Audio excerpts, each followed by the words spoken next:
must say, Signor Daniel, think of us. You're confident you can drum up this custom by next week? Absolutely, yeah. I will make that possible. Sure. Where are these guests going to be coming from exactly? Other people from the council. Yeah. The council? Yeah. Right. What about the local aristocracy? So Yeah, I will take care of that, yeah. Allora, arrivederci. Anche per me, mi raccomando, But, yes, it's... You don't much care for him. Ah, was it that obvious? Oh, your manners were impeccable. Italy would be heaven if it weren't so full of petty bureaucrats. You would be wise to tolerate him. Because of his politics. Because men like Danioni enjoy nothing better than making a perfect nuisance of themselves. Yes, I'm learning that. So, how about next Thursday? Thursday. For our first tea party, Danioni's promised to drum up some custom. Oh, Cecil, that is presumptuous of you. Oh, nonsense, nonsense. What do you think, Carlo? The whole town will bid a path to your door. We Italians pretend to despise the perfidious English, but we aspire to be just like you. Just as I thought. Care to join me for a drink? Yeah, sure. Maybe in a little while. Good, good. Have I said the wrong thing? No. It's a lovely idea. I would be delighted to assist you with your little project. Oh, well, your help is always most welcome. Perhaps Mrs. May-Smith and I might blend the menu between us. Oh, that's a marvelous idea. Yes, she would enjoy that. A perfect union of Italian gusto and English refinement. Perfect. Would you excuse me?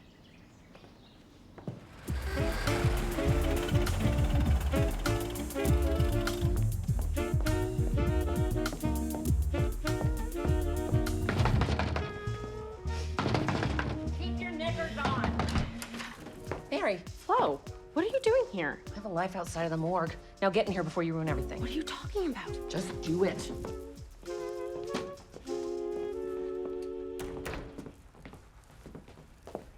What is going on? Mary, keep your voice down. He'll be here any second. We don't want you to spook him. Who'll be here? The suspect. Who else? We're pulling a little sting operation. In your own office? We're gonna use the back door. You'll never know it's a detective agency. And this place is Trey Swanky. What kind of a sting operation is this? Cheating husband. I didn't think you did matrimonial. Oh, things are a little bit slow. Well, why is Flo here? She's not a detective. She's the bait. This philanderer likes a real woman, if you know what I mean. Now, the real question is, why are you here? I need to speak with Frankie urgently. You can talk to me. No, it's personal. It's not about me, it's about Frankie. Is everything okay? I don't know, I just need to see her. Okay, well, she's in the ward at once. Of course she is. Okay, Mary, it's time for you to go. But if anything's wrong, anything, you tell me. I will, don't worry. Good luck. Okay.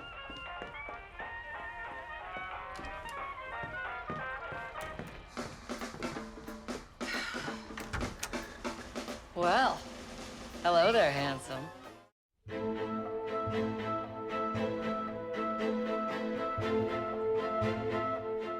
I love it. We're on the precipice of a great discovery. I love it. Welcome. Whoa, Nellie!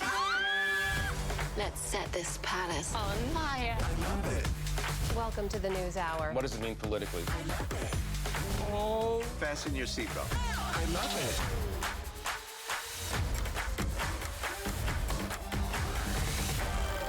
I love it. Delighted to hear it. You make a good team. As our nation marks 250 years, we honor the heroic service and sacrifice of our military and their families. The National Memorial Day Concert. Join me, Joe Mantegna. And me, Gary Sinise. With Noah Wiley, Melissa Leo, Andy Grammer, Mickey Guyton, Jamie Johnson, Mary McCormick, Laura Osnes, and Alan Jackson. The National Memorial Day Concert. Tonight at 7 on Ozarks Public Television. Hi, I'm Sue Robinson, Community Support Director for OPT. After losing federal funding, OPT is facing an annual budget gap. To protect the programs you rely on, we've launched the Ozark Public Broadcasting Bridge Fund, an effort focused on long-term solutions through major and multi-year gifts. Membership remains at the heart of OPT, and for those who can do more, the Bridge Fund helps secure the future of public media in the Ozarks. Visit optv.org/bridge to learn more. For many, the sacrifices made by our veterans remain distant memories, etched in history books and faded photographs. But for those who lived through these conflicts, the memories are as vivid as the day they were forged. Honor Flight of the Ozarks is an organization dedicated to honoring these heroes with one last mission and ensuring they receive the recognition and welcome home they deserve. In gratitude, Honor Flight of the Ozarks. Become an OPT sustainer and join our monthly giving program. Call 417-836-3500. The rise and fall of one of America's most powerful and controversial leaders. That inner core of insecurity led to his drive. The definitive biography of Nixon on American Experience. The first thing he said to me was, when I went to sleep last night, I prayed that I would not wake up this morning. 8 p.m. Friday on Ozarks Public Television. You're watching Ozarks Public Television.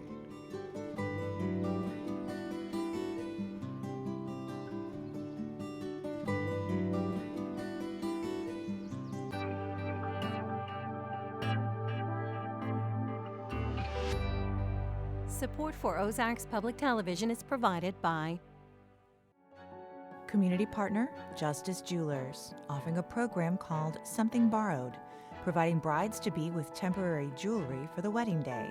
Working with a stylist, brides can select from diamond or pearl pieces. More information and program details at justicejewelers.com. Liberty, working to create a more sustainable future in the communities they serve by providing clean, renewable energy and strengthening the grid. Information at libertyenergyandwater.com. Live from the United States Capitol, it's the 37th Annual National Memorial Day Concert. And now, here are tonight's hosts, Tony Award nominee Mary McCormick and Emmy Award winner Gary Sinise. Tonight, the National Memorial Day Concert is dedicated to all who have served and sacrificed since the dawn of our nation 250 years ago. And now, please rise, in body or in spirit, for our national anthem, performed by Grammy Award nominee Mickey Guyton.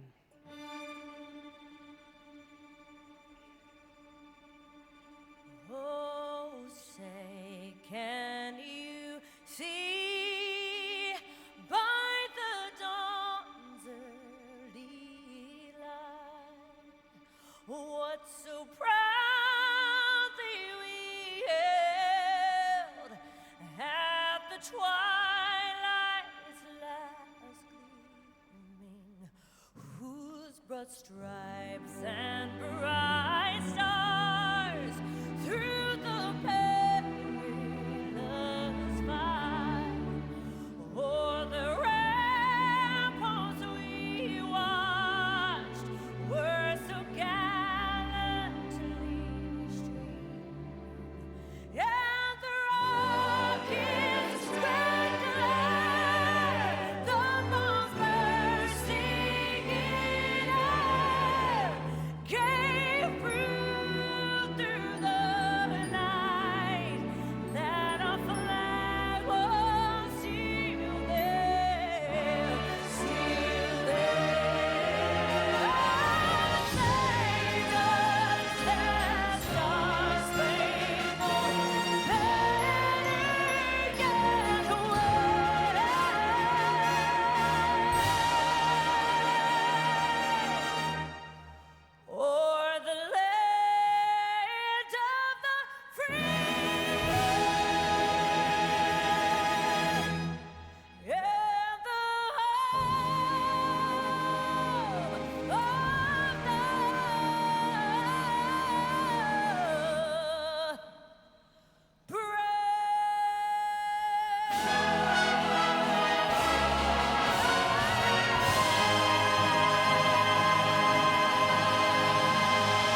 And now, welcome to the 37th Annual National Memorial Day Concert. Tonight's special guests are Emmy and Golden Globe winning actor Noah Wyle, Academy Award winner Melissa Leo, platinum-selling recording artist Andy Grammer, multiple CMA Award winner Jamie Johnson, 6-time Emmy nominee Jonathan Banks, 2-time Tony Award nominee Broadway star Laura Osnes, multiple Grammy Award nominee Blessing Offor, Academy of Country Music nominee Mickey Guyton, with a special performance by country icon Alan Jackson, featuring the National Symphony Orchestra conducted by Maestro Jack Everly, and General Dan Kane, Chairman of the Joint Chiefs of Staff, and the Joint Chiefs of Staff, the U.S. Army Herald Trumpets, the U.S. Army Old Guard Fife and Drum Corps, the U.S. Army Chorus, the Soldiers Chorus of the U.S. Army Field Band, the U.S. Navy Band Sea Chanters, the U.S. Air Force Singing Sergeants, the Armed Forces Color Guard and Service Color Teams, and Patrick Lundy and the Ministers of Music. The National Memorial Day Concert is made possible by Lockheed Martin. For more than 2 centuries, brave Americans have served our country, protecting what matters most. Every day we are inspired by those who gave their all, making the ultimate sacrifice. This Memorial Day, we pay tribute to their courage and unwavering commitment to our country. At Lockheed Martin, we honor all those who made our future possible and keep us safe today. And by the Horatio Alger Association of Distinguished Americans honors all who serve, including 236 of its esteemed members. Since 1947, the Horatio Alger Award has been presented to outstanding Americans who embody the American dream, built on hard work, perseverance, and success. Through them, the association has awarded $275 million in scholarships to enable 38,000 youth to pursue their American dream through higher education. And by the National Park Service, Department of the Army, General Dynamics, and by contributions to your PBS station from viewers like you. Thank you.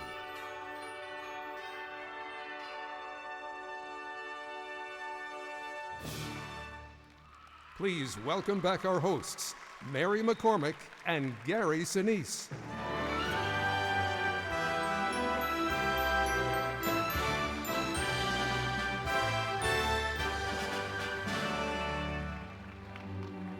Welcome to the 2026 National Memorial Day Concert, an event that has been so appropriately called America's Memorial Service for the Nation, a way to honor all our heroes and America's Gold Star families. As longtime viewers of this concert know, Joe Mantegna and I traditionally co-host together. Although Joe is unable to be with us this year, my co-host this evening is my friend, a proud daughter of a U.S. Marine, Mary McCormick. Mary, welcome. Thank you, Gary. Thank you. This year's concert has a special meaning for all Americans. For tonight, we remember the many challenges our nation has overcome in its 250-year history. From the Minutemen who faced those first gunshots at Lexington and Concord that started us on our path to independence, to those serving around the world today in harm's way, every generation has unselfishly answered the call. We cannot ever truly repay the debt we owe these warriors. They have made us a great nation. So please join us in tribute to all who have served, are currently in uniform, and all those about to enter our armed forces. Let's show them all our appreciation.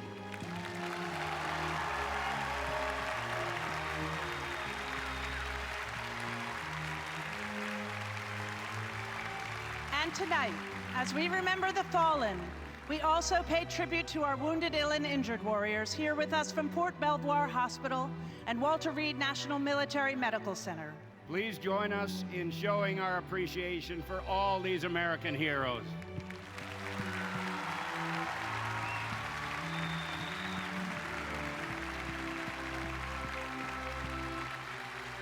In addition to our musical performances and stories, throughout this concert, we'll also be hearing from active duty heroes sharing why they serve.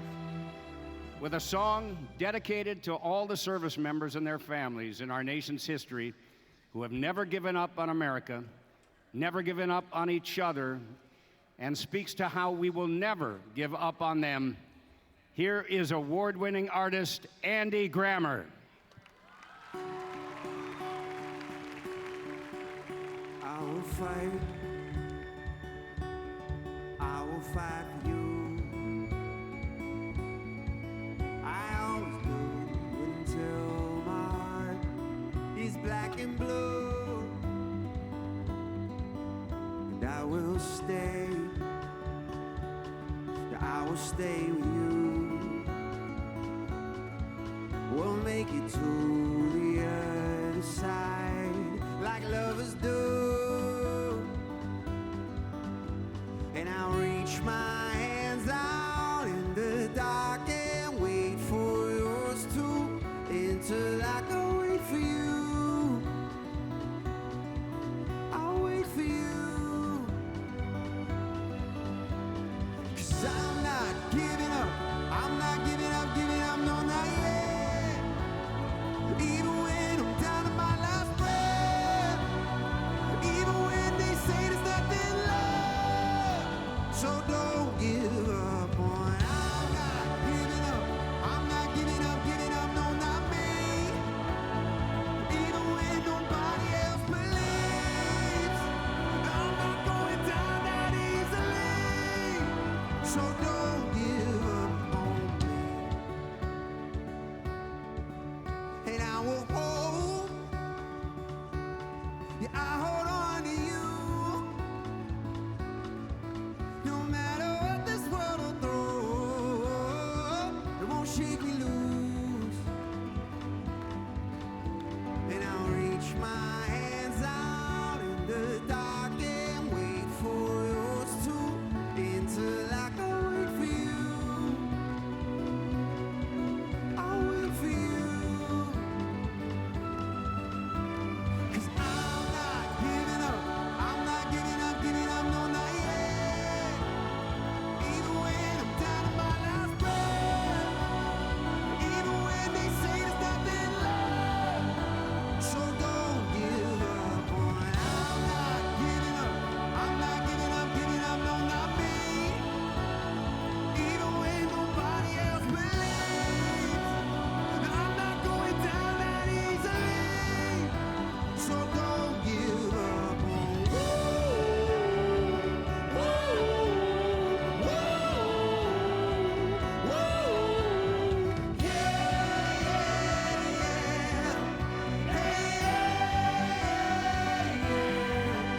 I will fight.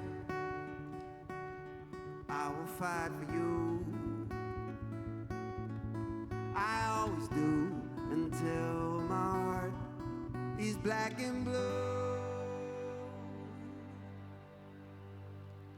Thank you to all the troops and all the veterans. I love you.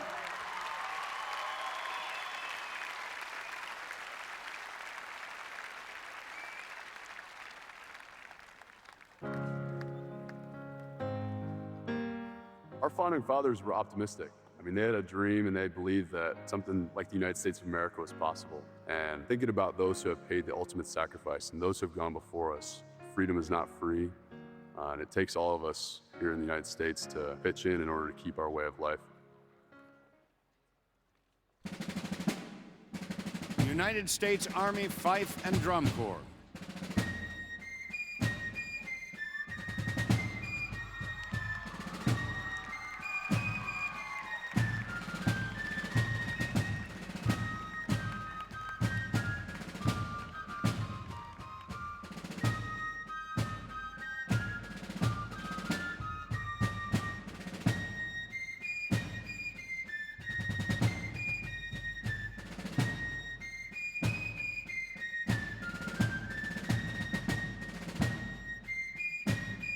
On the evening of March 5th, 1770, tensions in Boston over oppressive taxation and military occupation exploded into what came to be known as the Boston Massacre. Over the next 5 years, the taxes and restrictions imposed by the British Crown on American liberty became unbearable. Then, on the morning of April 19, 1775, shots fired on the commons of Lexington, Massachusetts began what has been called the most influential revolution in world history. On July 2nd, 1776, the Continental Congress declared that all ties between America and England should be permanently dissolved. 2 days later, the Declaration of Independence was proclaimed in Philadelphia. From the beginning, the fate of the new nation was by no means a foregone conclusion. The odds were stacked against us, yet ordinary men and women proved willing to risk their lives, their fortunes, and their sacred honor for a powerful idea that shaped our identity. Few people, said newly appointed Continental Army Commander George Washington, know the predicament we are in. The fate of unborn millions will now depend under God on the courage and conduct of this army.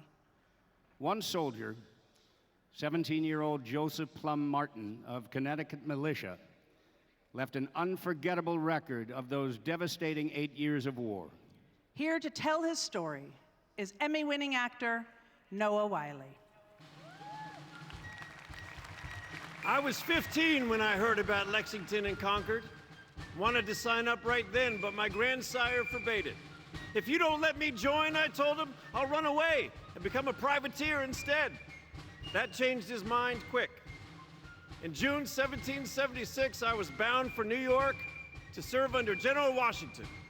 I was what I always longed to be, a soldier. All I desired was to prove myself equal to my profession. They said the British Army at New York was reinforced by 15,000 men. I didn't care if there had been 15 times 15,000. I never thought about the numbers. In my opinion, we were Americans, and we were invincible. When we got to Long Island, the British poured canister and grape shot upon us like a shower of hail. The enemy drove our men into a creek at high tide. As many were drowned as killed. My first job in the Army was to fish out the corpses. That scrape was barely over when they hit us again at Kips Bay. Our people were all militia. The demons of fear and disorder seemed to take full possession of anything and everything on that day. When the British fleet let loose with their cannons, I thought the sound would blow my head off. I made a frog's leap into a ditch. Some of the British came so near me that I could see the buttons on their coats. They drove us clear out of New York, all the way up to Harlem Heights. During the retreat, one of the men complained about being hungry. This colonel put a hand inside his coat pocket. He took out a piece of Indian corn burned black as coal. Here, he said, eat this and learn to be a soldier. People nowadays, they read the history of the great men, and they think they know what those 8 years of war were like. But nobody can know who wasn't there. Nobody who wasn't a soldier. Everywhere the British went, they left a trail of devastation. Cattle killed and laying about in the fields and pastures, tools hacked apart, barns broken to pieces, wells filled up, families butchered where they stood. I saw towns laid in ashes, people murdered and cast into their burning houses. After the fire was out, I saw families scrambling to find the bones of their relatives among the rubbish. I saw men split like fish to be broiled when they stooped behind the breastworks, but didn't stoop low enough. I saw a shell pass in front of a man's face without touching him. Didn't break an inch of skin, but shattered his skull all to pieces. He fell dead into a trench. And I remember the first man I shot. Took my aim directly between his shoulders, as true as I ever did at any animal in my life. The fire and smoke blinded me, but he dropped dead just the same. I read a pamphlet once where it said the revolution was a time that tried men's souls. Well, I'm here to tell you, it tried men's bodies just as hard. There were plenty who left when their enlistments were up. Some didn't even wait that long. But there were plenty who stayed. In October 1781, we marched to Williamsburg to join General Lafayette and pay the British a visit at Yorktown. The watchword was Rochambeau, the name of the French commander, and if you said it fast, it sounded like, "Rush on, boys!" And that's exactly what we did. There was no stopping us. The British surrendered 3 days later. We were marched onto the parade ground across from the French forces. The lobsterbacks tried to pay us no attention, and then General Lafayette had the band strike up Yankee Doodle. When they heard that, the British turned and they saw us. Us. Common soldiers, farmers, shopkeepers, Americans. What they called a rabble in arms. Well, that rabble had just defeated the most powerful empire known to creation. I confess there was as much sorrow as joy on the occasion. We had lived together as brothers, shared the dangers and sufferings of a soldier's life, and now we were to be parted forever. Every private soldier in an army thinks his service as important as that of the most influential general, and why not? What could officers do without such men? Nothing at all. We wore ourselves out with fatigues and hardships, but it was the fight that mattered, not only for ourselves, but for the generations that would come after us.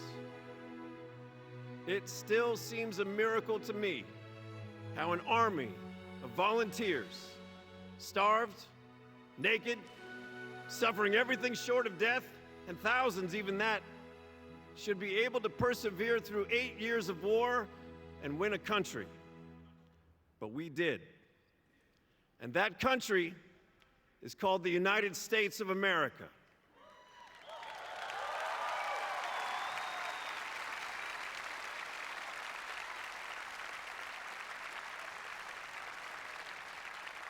With a song dedicated to every generation of American heroes, here is Tony Award nominee Laura Osnes. My country, 'tis of thee, sweet land of liberty, of thee I sing. Land where my fathers died, land of the Pilgrim's pride, from every mountainside, let freedom ring. My native country, thee, land of the noble free, thy name I love. I love thy rocks and rills, thy woods and templed hills. My heart with rapture thrills, thy dead above. Our fathers God to thee, author of liberty, to thee we sing. Long may our land be bright with freedom's holy light. Protect us by thy might. Let freedom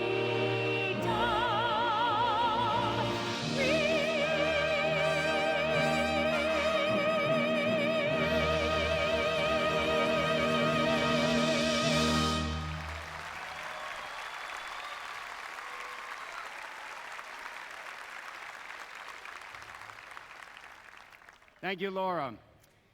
Please also join me in thanking America's Orchestra, the National Symphony Orchestra, once again under the direction of Maestro Jack Everly.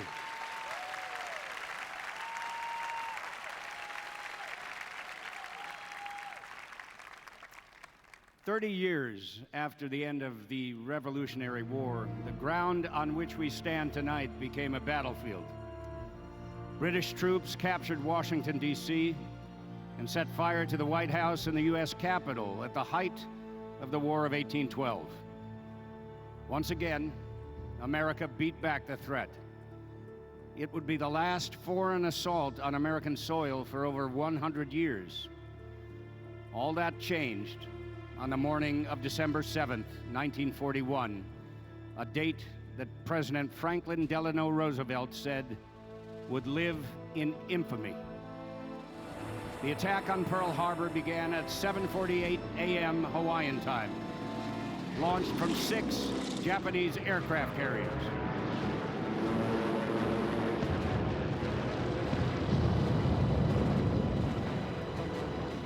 By the end of the attack, the U.S. Pacific Fleet and our naval aircraft were decimated. Over 2,400 Americans were dead, and more than 1,000 were wounded. The next day, the United States Congress declared war on Japan.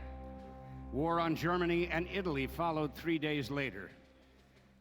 One of the U.S. Navy sailors in Pearl Harbor that day was a young man of 18, Chuck Kohler. Here to tell his story is acclaimed actor Jonathan Banks.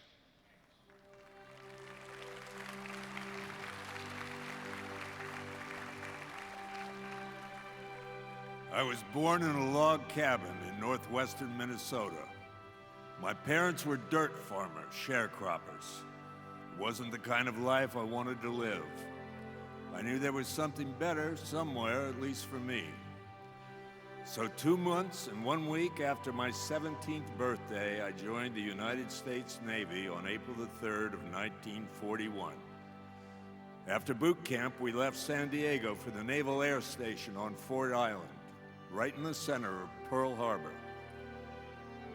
They put me in what they called the beach party, working maintenance on amphibious patrol aircraft. You forget the bib overalls, I kidded my folks. My uniform in Hawaii is tennis shoes, shorts, and swimming trunks.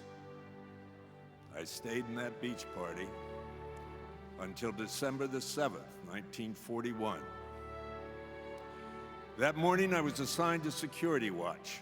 Everything looked ship-shape, so I parked myself in a personnel office. I figured a fancy typewritten letter would really impress my mother. Over the clacking of the keys, I could hear approaching aircraft. Nothing unusual about that. We were a naval air station. Planes came and went. At first, I thought it was some of our pilots doing a little hot dogging. Boy, I said to myself, I wouldn't want to be in their shoes when the commanding officer gets hold of them. The next thing I knew, there was a tremendous war. Bomb fragments and shattered glass tore into the back of my head and shoulders. It took me a minute or two to get my thoughts back on track after the concussion of the blast. When I got outside, I could make a Japanese Zero in a steep power drive.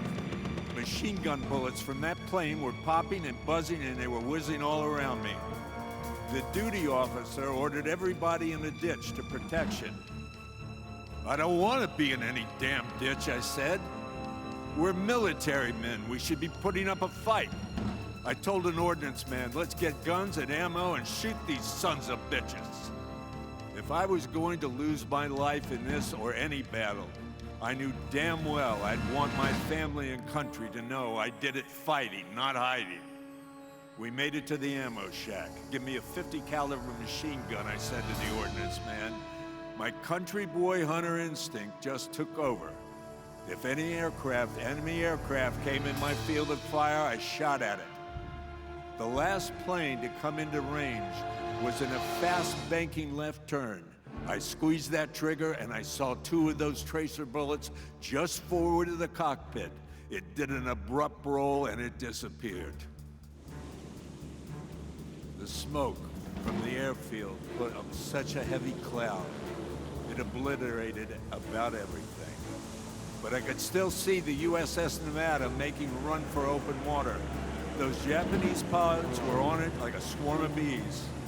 They dropped 5 bombs, knocked holes in the galley and the upper decks, but she made it through. When the Arizona exploded, it sounded like the crack of doom. I felt the heat blast all the way across the channel. The bow flew off from tons of gunpowder down in the hole. Not long after, I saw the Oklahoma capsize.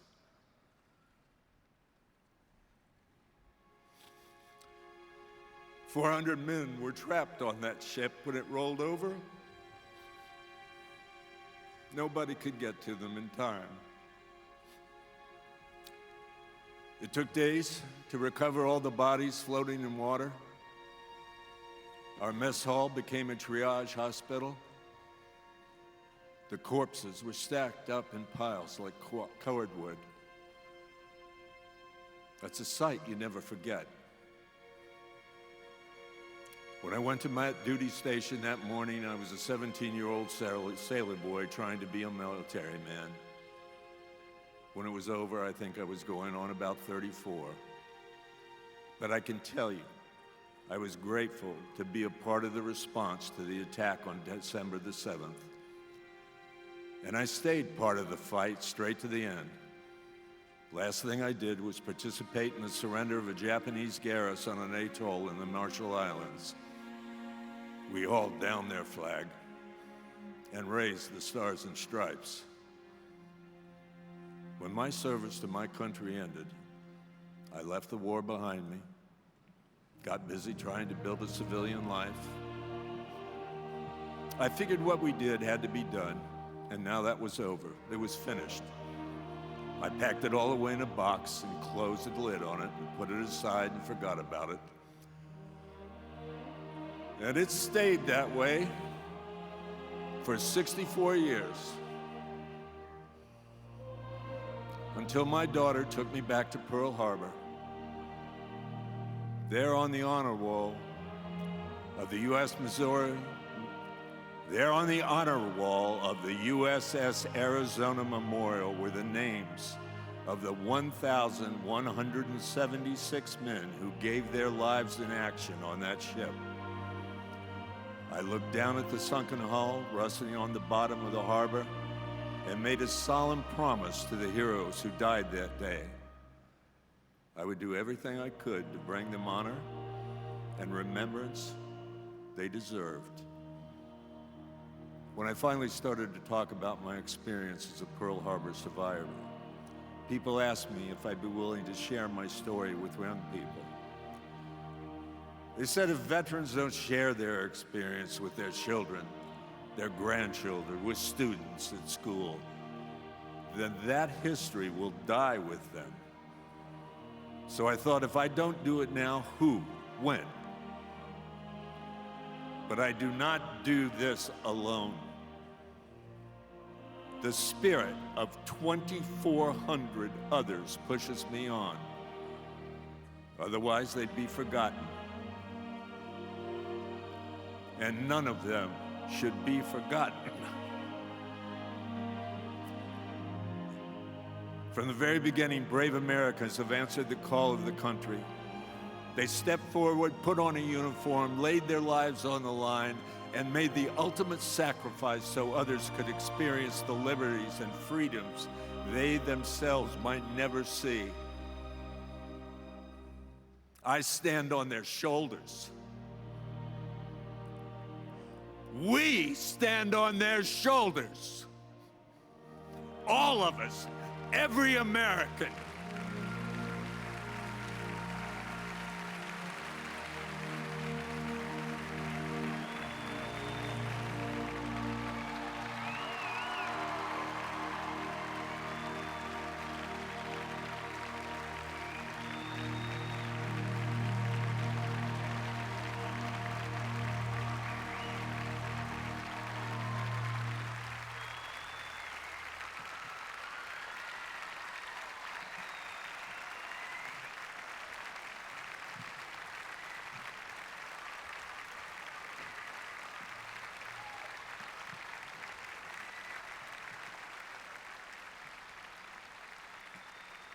Please welcome country music artist and Marine Corps veteran, Jamey Johnson.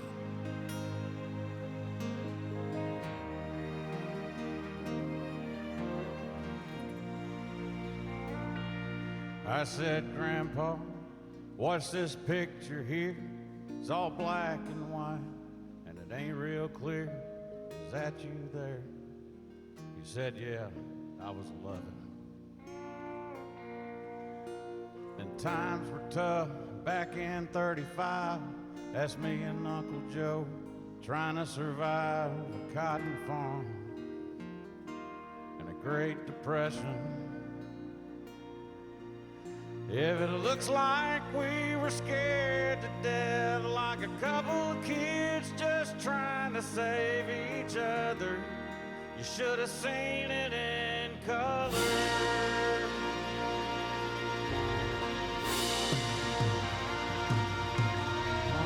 This one here is taken overseas in the middle of hell, 1943, in the wintertime. You can almost see my breath. That was my tail gunner, old Johnny McGee. He was a high school teacher from New Orleans, and he had my back right through the day we left. And if it looks like we were scared to death, like a couple of kids just trying to save each other, you should have seen it in color.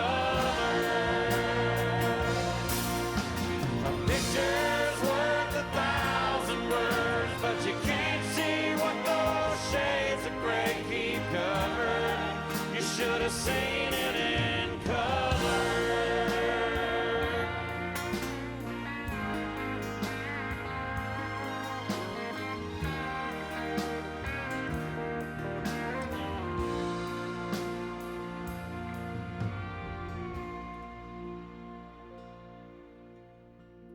This one is my favorite one. This is me and Grandma in the summer sun, all dressed up the day we said our vows. You can't tell here, but it was hot that June. That rose was red and her eyes were blue. And just look at that smile. Oh, I was so proud. That's the story of my life. Right there in black and white. And if it looks like we were scared to death, like a couple of kids just trying to save each other, you should have seen it in color. The picture's worth 1,000 words, but you can't see what those shades of gray keep covering. You should have seen it in color.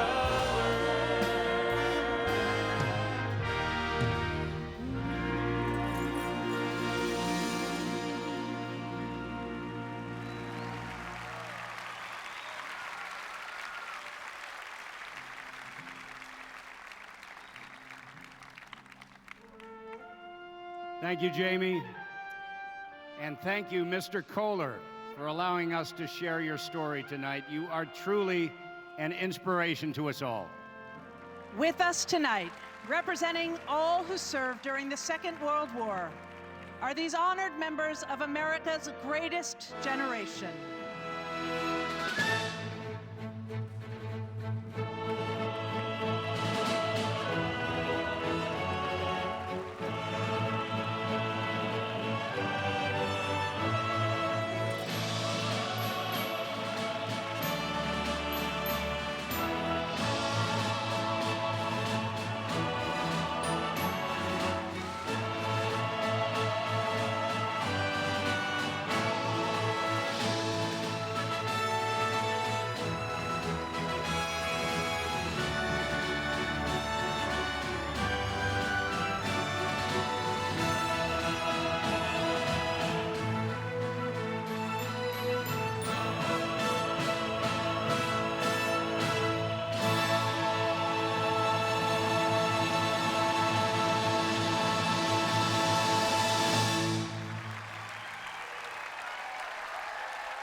Etched into the stone the Korean War Memorial are 4 words: freedom is not free.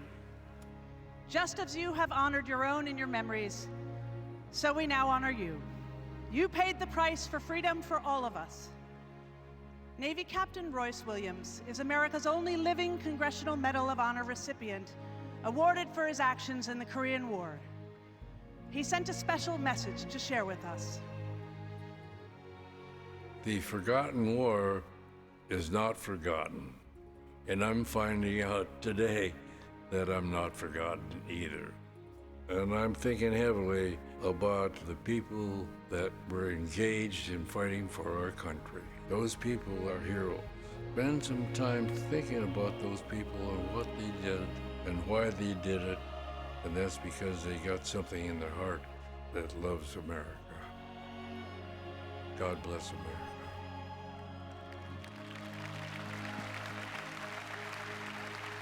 Also joining us tonight in person are distinguished veterans of that war. Please rise and thank not only these brave American heroes, but also their fellow patriots across the country.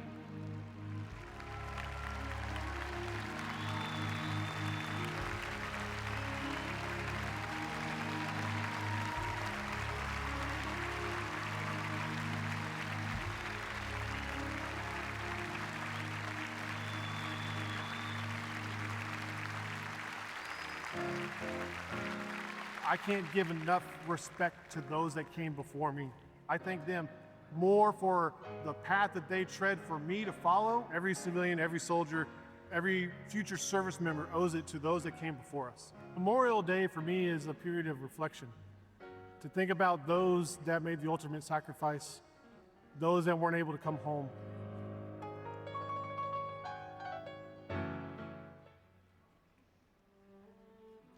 Tonight, as we honor the bravery of over 9 million men and women who served in our armed forces during the Vietnam War era, we also shine the spotlight on their service after the war. Many of them dedicated themselves to connecting with and making a difference for those who brought home visible and invisible wounds of war. But they did so much more than just help our wounded warriors. With their advocacy, they changed support systems and created new ones for veterans of their own generation and those that followed, like the Vet Centers, where counseling without labels got many veterans through the door, where they could feel there was no shame in asking for help. Their work and their mentoring of younger warriors has created a new model of heroism. With Gary tonight are 2 heroes, Vietnam War veteran Jim Mayer and Iraq War veteran Eric Castro.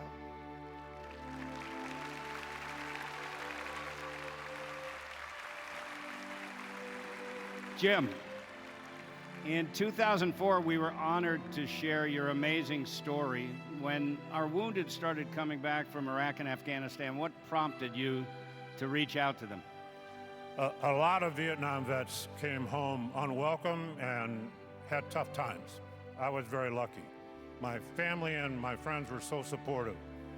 After I lost both my legs in Vietnam, I spent 10 months in Army hospital. The doctors and the nurses saved my life and restored it. But it was the friendship of my fellow wounded patients that really pulled me through. Years later, when the younger wounded warriors started arriving at Walter Reed, I thought, I've lived this. I can volunteer, I can be a visitor, I can say, we'll help you through this, we'll help you connect, maybe even help you have some fun. Eric, how did you feel when someone like Jim reached out to you? After losing my leg in Iraq, I was in a dark place. But after meeting Jim, he helped out a lot. At first, I thought I was going to be dependent on people throughout the rest of my life. But after weeks of meeting Jim, I didn't realize he was an amputee. He was living his life to the fullest. So at that point, I saw that there's a light at the end of the tunnel. 23 years later now, I mean, I'm thriving, reaching out to the next generation of veterans, letting them know that they're not alone, they're not forgotten. And thanks to Jim and his generation, they helped us out a lot. Well, thank you both for sharing your stories. Thank you for your service to our country. And now please join me in thanking and acknowledging all the Vietnam War era veterans here with us tonight and those they helped along the way.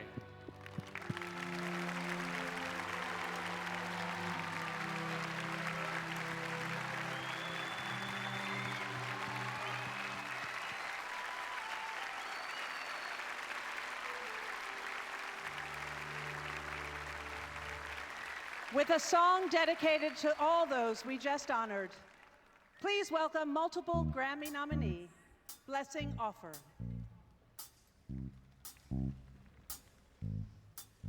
Sometimes I feel like I just keep pretending, and I'm slowly going out of my mind. And I feel like you could be the one who would catch me when my wings won't fly. Would you lift me up? Would you lift me up when the world gets cold and it's all too much? Sometimes I need somebody to remind me what I'm made of. When I'm breaking down, running low on love, need a hand to hold, wanna feel your touch. Sometimes I need somebody to remind me what I'm made of. And lift me up. I've been acting like a brave heart. I've been playing all their favorite parts, but it's been heavy on my bones. It's been weary on my soul. Would you lift me up? Would you lift me up when the world gets cold and it's all too much? Sometimes I need somebody to remind me what I'm made of. When I'm breaking down, running low on love, need a hand to hold, wanna feel your touch. Sometimes I need somebody to remind me what I'm made of. And lift me up. Would you lift me up when the world gets cold and it's all too much? Sometimes I need somebody to remind me what I'm made of. Would you lift me up? Would you lift me up when the world gets cold and it's all too much? Sometimes I need somebody to remind me what I'm made of. And lift me up.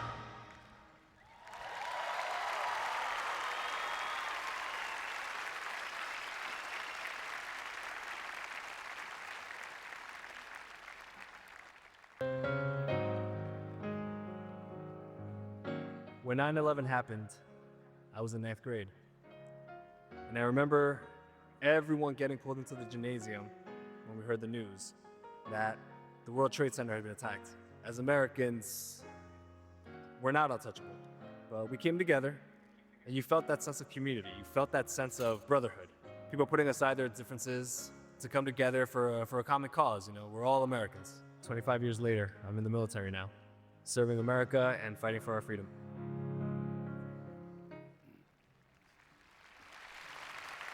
September 11th, 2026 marks the 25th anniversary of a day that forever changed America and changed all of us. Tonight, the National Memorial Day Concert honors the victims and heroes of that day and the days that followed. That Tuesday promised to be no different than any late summer day. People headed to work as they always did, dropped off their children at school, looked forward to that night's baseball games. Then a bright, ordinary morning suddenly transformed into America's darkest hours. 27 left, middle land, 230 at 20.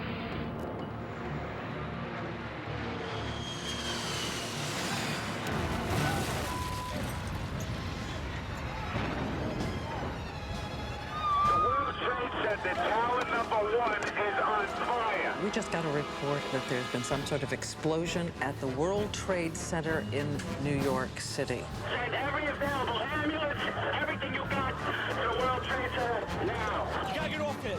Keep going, all right? Keep going. Fire crews are descending on the